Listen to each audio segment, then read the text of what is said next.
Finally, meron ng mag-a-address ng job mismatch problem dito sa Pilipinas dahil ganap ng batas o napirmahan na ng ating presidente yung RA 12063 o yung Enterprise-Based Education and Training Act framework or act. So sa batas na to,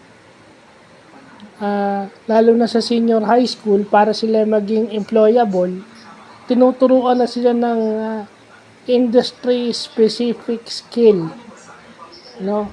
Yung kailangan talaga sa work na pag nag-apply sila, yung may-ari o yung mga HR ng mga companies is magtitiwala sa mga tao na to with the training they have received. Okay? Pero syempre, kung gusto na magtrabaho, pero when they decide to go to college, pwede pa rin. Kasi ganun yung trend ngayon.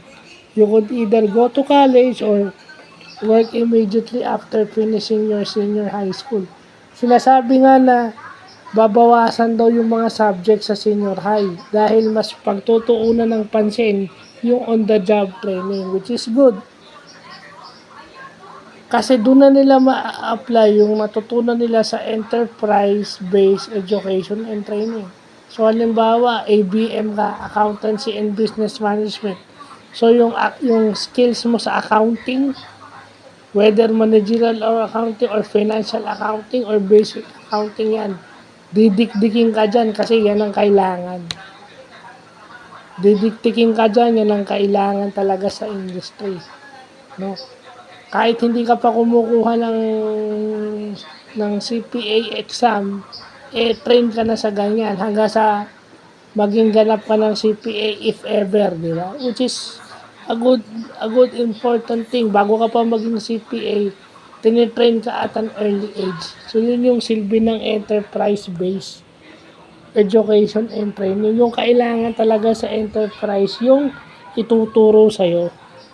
Yung ginagamit ng mga yung skill na kinakailangan o ginagamit sa isang specific industry. Sa business, yung accounting, yun na example natin. So, salamat kina Senator Joel Villanueva, binoto ko yan. At saka yung ating minamahal na ina ng Bacoor, si Congresswoman Lani Mercado Revilla. Nakita ko, siya pala yung sponsor nun sa Congress. So, yun lang po.